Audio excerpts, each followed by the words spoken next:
اتنا سننے کے بعد ایک کونے میں چلے جاتے اور بیٹھ کر کے رونے لگتے ہیں، اے اللہ کے نبی یہ تو میں نے بڑے گھاٹے کا سودا کر دیا ہے، نہ جانے میری کتنی نیکیاں برباد ہو جائے گی، نہ جانے کتنی میری نیکیاں تباہ ہو جائے گی، اے اللہ کے نبی یہ تو میں نے بڑے گھاٹے کا سودا کر دیا ہے، یہ تو میں نے بہت غلط کام کر دیا ہے۔ پیارے نبی صلی اللہ علیہ وسلم نے فرمایا، اے میرے صحابی کیا تو نے قرآن کی آیت نہیں پڑھی ہے؟ اللہ نے قرآن کے 18ویں پارے میں کہا وَنَزَعُ الْمَوَازِينَ الْقِسْطَ لِيَوْمِ الْقِيَامَةِ وَنَزَعُ الْمَوَازِينَ الْقِسْطَ لِيَوْمِ الْقِيَامَةِ کل قیامت کے دن اللہ تبارک و تعالی انصاف کا ترازو رکھے گا، کل قیامت کے دن اللہ تبارک و تعالی انصاف کا ترازو رکھے گا، فَلَا تَظْلَمُ نَفْسٌ شَيْئًا اس وہ ترازو ایسا ہوگا وہ کسی کے ساتھ ناانصافی نہیں کرے گا، وہ کسی کے ساتھ ظلم نہیں کرے گا۔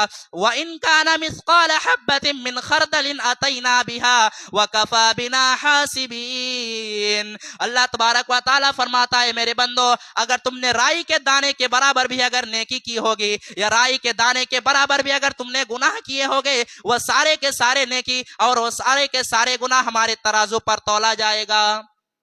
صحابی کہنے لگے اللہ کے نبی جب اللہ کے ترازو پر اتنا خطرناک معاملہ ہوگا یہ تو میرے برداشت سے باہر ہے، یہ تو میرے کیپیسٹی سے باہر ہے، اے اللہ کے نبی میں اتنا بڑا رسک نہیں لے سکتا، اے اللہ کے نبی میں اتنا بڑا رسک نہیں لے سکتا، اے اللہ کے نبی انی اشہدک کأنہم کلہم احرار، اے اللہ کے نبی میں آپ کو گواہ بنا کر کے کہتا ہوں کہ میں نے اپنے سارے غلاموں کو آزاد کر دیا، جو بھی میں نے ان کو سزا جو بھی انہوں نے غلطی کی تھی سب میں نے اسے معاف کر دیا، اور اے اللہ کے نبی میں آپ کو گواہ بنا کے کہتا ہوں اور تمام لوگوں کو گواہ بنا کے کہتا ہوں کہ میں نے سارے غلاموں کو آزاد کر دیا۔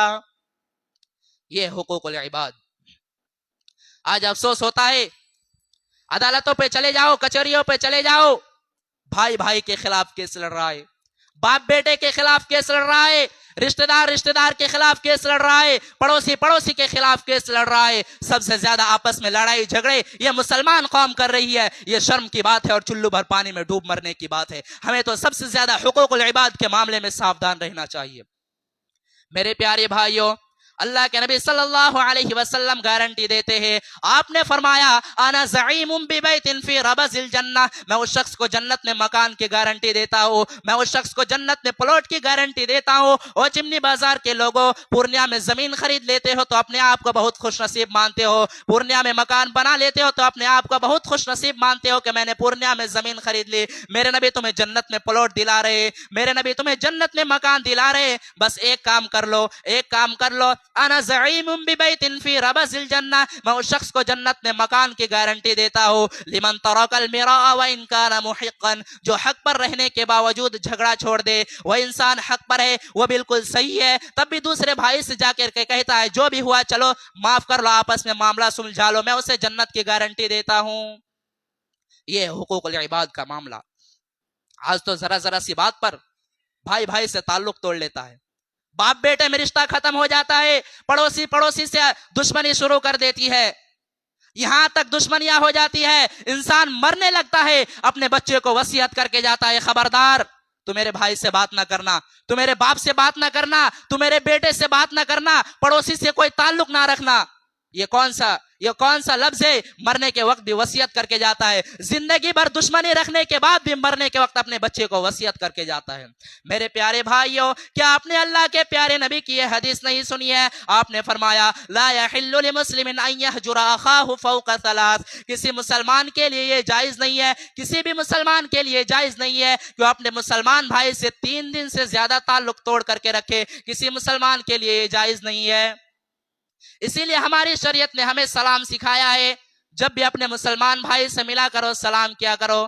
میرے پیارے بھائیوں یہ سلام تو کوئی معمولی چیز نہیں ہے، دشمن بھی آپ کو ملے گا آپ کہیں گے السلام علیکم، آپ نے سلامتی کی دعا کر دی، ورحمت اللہ وبرکاتہ، آپ نے رحمت کی دعا کر دی، آپ نے برکت کی دعا کر دی، آپ کا دشمن ہے، آپ سے کوئی تعلق نہیں ہے، لیکن آپ نے جب اس کے لیے سلامتی کی دعا کر دی، رحمت کی دعا کر دی، برکت کی دعا کر دی، سارے دل کی دشمنی مٹ گئی، جتنی دشمنیاں تھی ساری دشمنی ختم ہو گئی۔ اسی لیے اللہ کے نبی صلی اللہ علیہ وسلم جب مکہ سے مدینہ ہجرت کرتے ہیں اپنے صحابہ کو پہلی نصیحت کیا کرتے ہیں؟ میرے صحابے افسو السلام بینکم، آپس میں سلام کو پھیلاؤ، آپس میں سلام کو عام کرو۔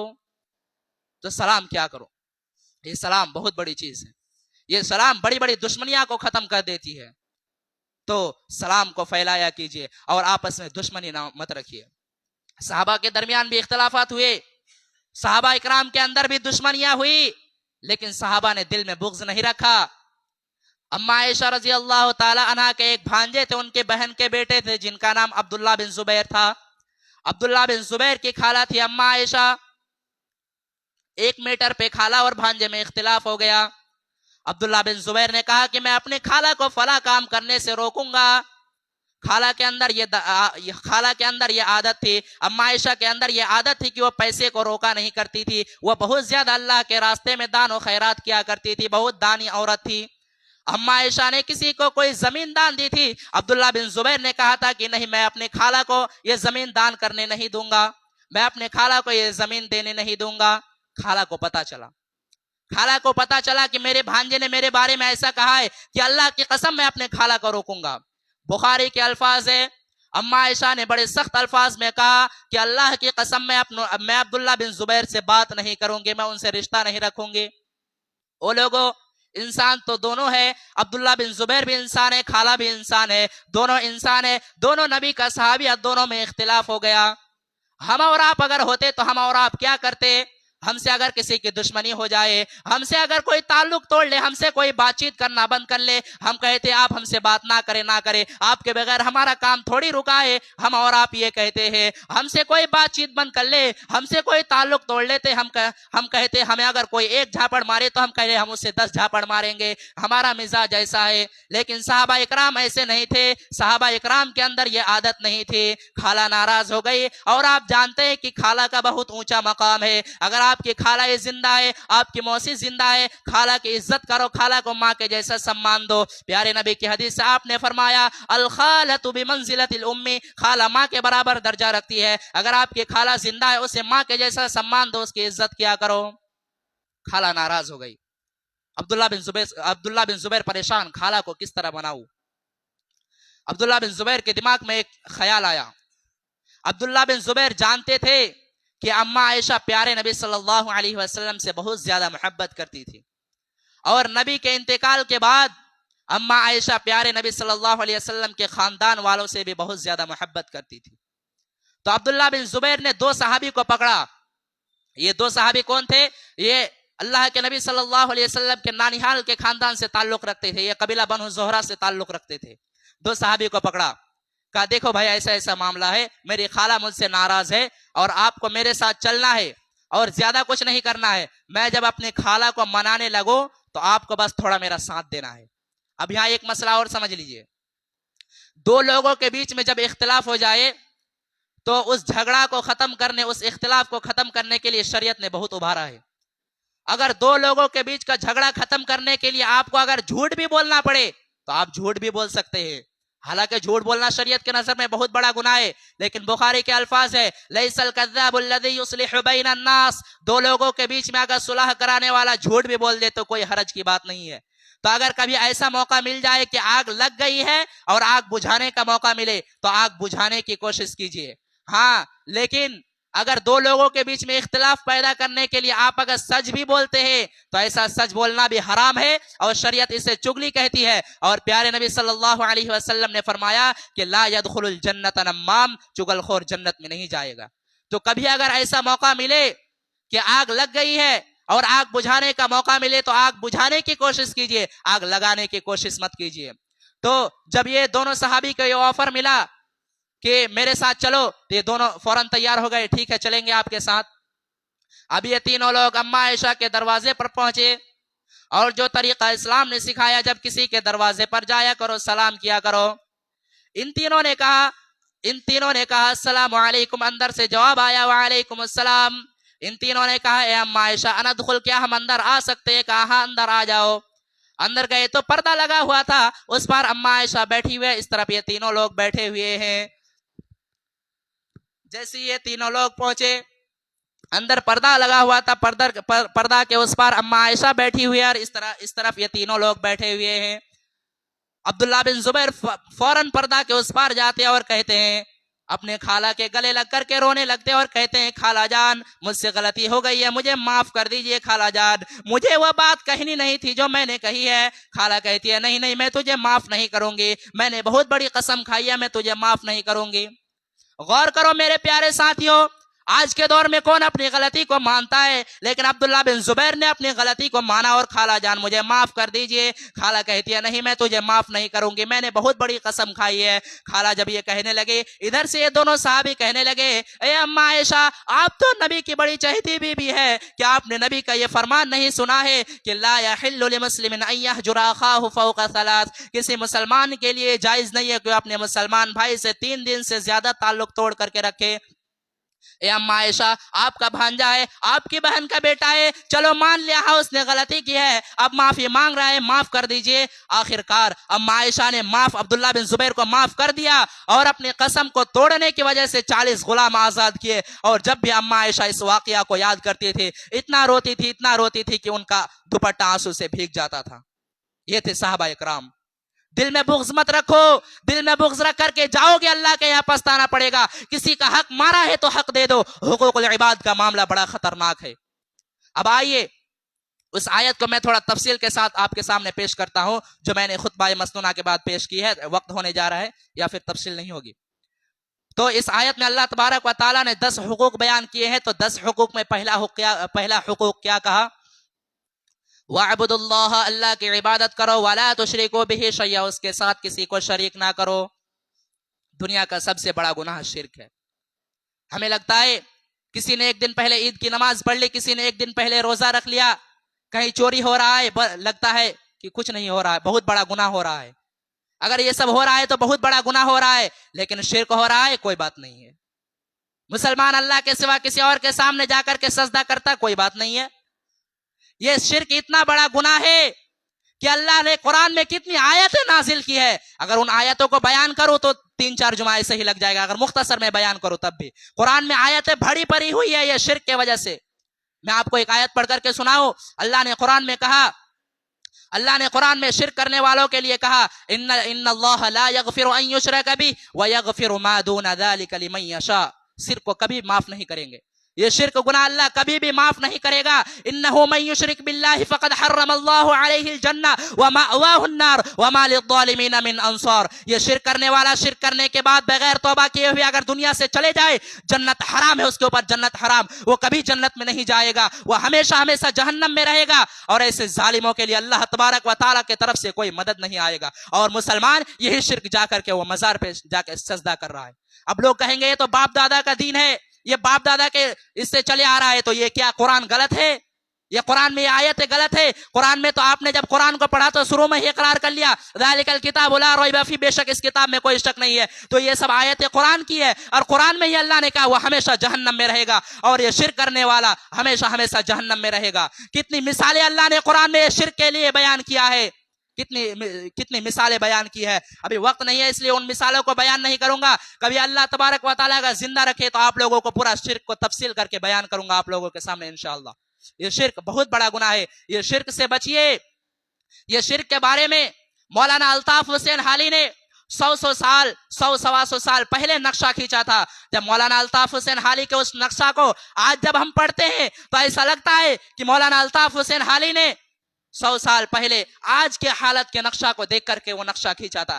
کیا نقشہ کھینچا تھا مولانا الطاف حسین حالی نے؟ کرے غیر کر بت کی پوجا تو کافر، کواکب میں مانے کرشمہ تو کافر، جھکے آگ پر بہر سجدہ تو کافر، جو ٹھہرائے بیٹا خدا کا تو کافر، مگر مومنوں پر کشادہ ہے راہ، پرستش کرے شوق سے جس کی چاہے، نبی کو جو چاہے خدا کر دکھائے، اماموں کا رتبہ نبی سے بڑھائے، مزاروں پہ جا جا کے نظریں چڑھائے، شہیدوں سے جا جا کے مانگے دعائے، نہ توحید میں کچھ فرق اس سے آوے، نہ اسلام بگڑے نہ ایمان جاوے۔ 100 سال پہلے نقشہ کھینچا تھا، اور یہ نقشہ اگر ایک غیر مسلم اگر پتھر کے سامنے سجدہ کرتا ہے، مورتی کے سامنے سجدہ کرتا ہے تو اسے کافر کہتے ہیں، اسے جہنمی کہتے ہیں۔ وہی کام ایک مسلمان جا کر کے مزار پہ کرتا، موحد کیسے ہو سکتا ہے؟ اسلام یہ ناانصافی نہیں کر سکتا ہے، اگر وہ کافر ہے تو وہ بھی کافر ہوگا، کیونکہ اس نے مزار پہ جا کر کے سجدہ کیا ہے, اللہ کے علاوہ کسی اور کے سامنے جا کر کے سجدہ کیا ہے. اور سورہ جن میں اللہ تبارک و تعالیٰ نے کہا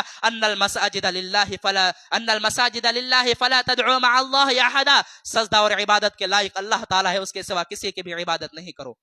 تو یہ پہلا حق اللہ نے اپنا بیان کیا کہ شرک نہیں کرنا ہے. وَعْبُدُ اللَّهَ, اللہ کی عبادت کرو. وَلَا تُشْرِكُوا بِهِ شَيْئًا, اس کے ساتھ کسی کو شریک نہ کرو.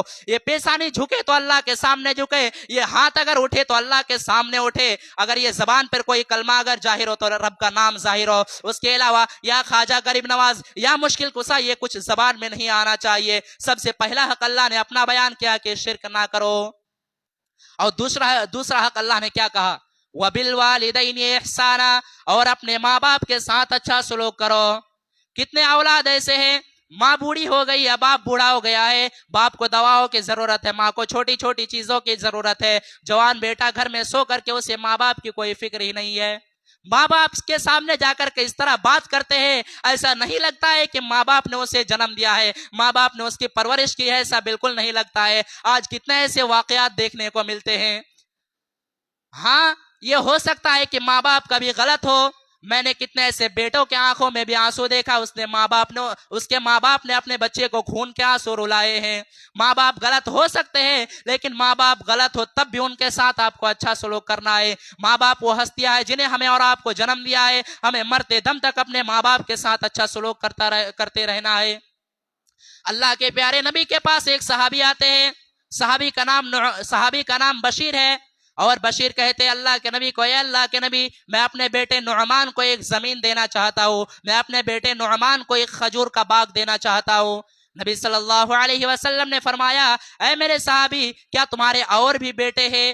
کہا ہاں اللہ کے نبی اور بھی بیٹے ہیں. آپ نے کہا اے بشیر, کیا آپ نے سارے بیٹے کو کھجور کا باغ دیا ہے, سارے بیٹے کو زمین دیا ہے؟ کہا اے اللہ کے نبی نہیں, میں نے سارے بیٹے کو زمین نہیں دیا ہے, میں اسی بیٹے کو زمین دینا چاہتا ہوں. آپ نے کہا اے بشیر, یہ ظلم ہے, یہ اتیاچار ہے, یہ ظلم ہے, اور اگر تم چاہتے ہو کہ اس گواہی پر میں, اس ظلم پر میں گواہی دوں, واللہ لا اشہد علی جور, اے بشیر میں اس ناانصافی پر گواہی نہیں دوں گا. تو ماں باپ غلط ہو سکتے ہیں, تب بھی ان کے ساتھ اچھا سلوک کرنا ہے. تیسرا حقوق کیا بیان کیا ہے, وَبِالْوَالِدَيْنِ إِحْسَانًا وَبِذِي الْقُرْبَى, اور اپنے رشتہ داروں کے ساتھ بھی تم اچھا سلوک کیا کرو. کوئی چچا ہے, کوئی دادا ہے, کوئی پڑوسی ہے, کوئی چچا ہے, یہ جتنے آپ کے رشتہ دار ہیں, یہ سارے رشتہ داروں کے ساتھ آپ کو اچھا سلوک کرنا ہے. اور ایک بات جانتے ہیں, یہ رشتے جو ہوتے ہیں نا, یہ رشتے ہم نہیں بناتے ہیں. ہم دنیا میں پیدا ہوئے کہ ہمیں پتہ لگا یہ ہمارا باپ ہے, یہ ہمارا بیٹا ہے, یہ ہمارا باپ ہے, یہ ہمارا بھائی ہے, یہ ہمارا چچا ہے. ہم دنیا میں پیدا ہوئے تو ہمیں پتہ چلا یہ رشتے اللہ نے بنائے ہیں. جب رشتے اللہ نے بنائے ہیں تو اس رشتے کو توڑ نہیں سکتے ہیں. اگر توڑیں گے تو اللہ تبارک و تعالی بہت سخت سزا دے گا. اللہ کے نبی صلی اللہ علیہ وسلم نے فرمایا کہ جب اللہ تبارک و تعالیٰ نے ساری کائنات کو بنایا تو یہ رشتہ جو ہے اللہ کے پاس آیا اور کہا, اے اللہ ھذا مقام الاعز بک, اے اللہ میں تیری پناہ میں آیا ہوں, تو بتا دے میرے ساتھ کیسا سلوک ہونا چاہیے. اللہ نے کہا, رشتہ جو تجھے توڑے گا میں اسے توڑوں گا, جو تجھے جوڑے گا میں اسے جوڑوں گا. جو رشتہ توڑے گا اللہ اسے توڑے گا, جو رشتہ جوڑے گا اللہ اسے جوڑے گا. تو رشتہ داروں کے ساتھ اچھا سلوک کرو. اب لوگ کہیں گے کہ رشتہ دار بھی تو ہمارے ساتھ بہت غلط کرتے ہیں, پڑوسی بھی تو ہمارے ساتھ بہت غلط کرتے ہیں, ایسے صورت میں کیا کرنا چاہیے؟ اللہ کے نبی صلی اللہ علیہ وسلم کے پاس ایک صحابی آتے اور کہتے ہیں, اللہ کے نبی میرا ایک رشتہ دار ہے, میں ان کے ساتھ اچھا سلوک کرتا ہوں, میرے ساتھ برا سلوک کرتے ہیں, میں ان کے ساتھ رحم کرتا ہوں, میرے ساتھ سختی کرتے ہیں, ایسی صورت میں کیا کرے؟ اللہ کے نبی صلی اللہ علیہ وسلم نے فرمایا, ہے میرے صحابی اگر وہ غلطی کرتا ہے تو تم اس کے ساتھ اچھا سلوک کرتے رہو, وہ سختی کرتا ہے تم اس کے ساتھ نرم لحاظ سے پیش آؤ.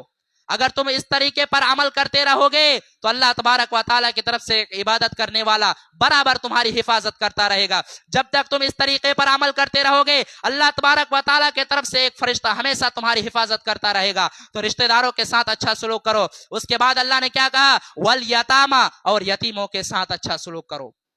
جس کا باپ دنیا سے چلا گیا وہ بیچارہ یتیم ہو گیا, وہ بیچارہ بے سہارا ہو گیا، اس یتیم کا سہارا تم بن جاؤ، اس یتیم کی کفالت کرنے والے تم بن جاؤ۔ ہاں، یتیموں کے نام سے دبئی سے اور سعودیہ سے پیسہ آنے والا اگر کوئی حرام اور ناجائز طریقے سے کھا رہا ہے تو کان کھول کر کے سن لے، اللہ نے قرآن میں کہا ان الذین یأکلون اموال الیتامی ظلما انما یأکلون فی بطونہم نارا۔ جو لوگ یتیموں کا مال ناجائز طریقے سے کھا رہے، وہ یتیموں کا مال نہیں کھا رہے بلکہ اپنے پیٹ میں جہنم کی آگ بھر رہا ہے۔ یتیموں کا مال کھانے والے نہ بنو، یتیموں کا سہارا بنو۔ اگر یتیموں کا سہارا بن جائے، یتیم کے اگر کفالت کرنے والے بن جائیں گے، پیارے نبی صلی اللہ علیہ وسلم کہتے ہیں انا وکافل الیتیم کہاتین۔ آپ نے اپنی دونوں انگلیوں سے اشارہ کر کے فرمایا انا وکافل الیتیم کہاتین فی الجنہ، میں اور یتیم کی پرورش کرنے والا جنت میں اس طریقے سے رہوں گا جس طریقے سے دونوں انگلیاں آپس میں ملی ہوئی ہے، جڑی ہوئی ہے۔ تو یتیموں کا مدد کرنے والے بنو۔ والیتامی والمساکین، اور مسکینوں کے ساتھ بھی تم اچھا سلوک کرو۔ آپ کو اللہ نے بہت پیسہ دیا ہے، آپ مکان میں رہتے بہت اچھی بات ہے، آپ کی بہت زمین ہے اچھی بات ہے، آپ اچھا کھاتے اچھا پہنتے یہ الگ بات ہے، لیکن یتیموں کو، ان غریبوں کو